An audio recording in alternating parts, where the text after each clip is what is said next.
ठोस और कठोर चट्टानों पर छपे।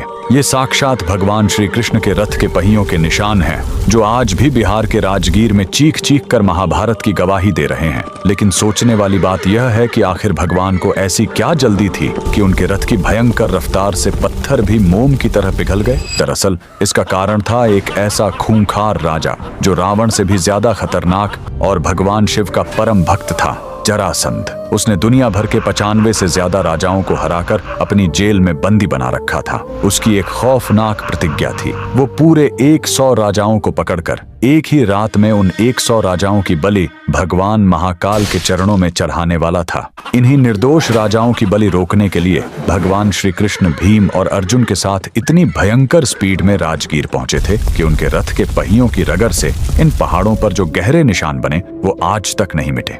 राजगीर पहुंचकर श्री कृष्ण ने सीधा जरासंध को कुश्ती के लिए चुनौती दे दी। जरासंध ने भीम के साथ लड़ना चुना, लेकिन जरासंध कोई साधारण इंसान नहीं था।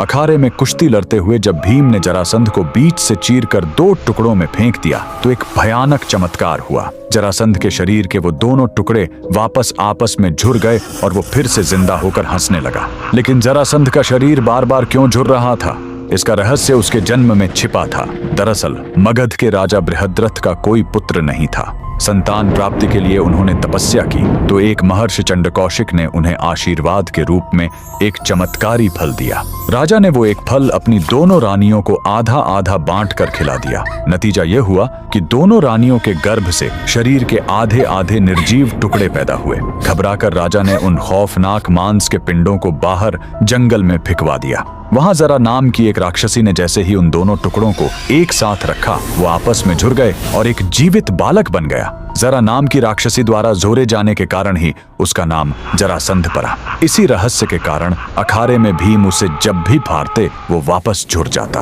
13 दिनों तक यही खौफनाक कुश्ती चलती रही। तब 14वें दिन श्री कृष्ण ने अपना मास्टरमाइंड खेल खेला। उन्होंने एक घास के तिनके को उठाया, उसे बीच से फाड़ा और दोनों टुकड़ों को उल्टी दिशा में फेंक दिया।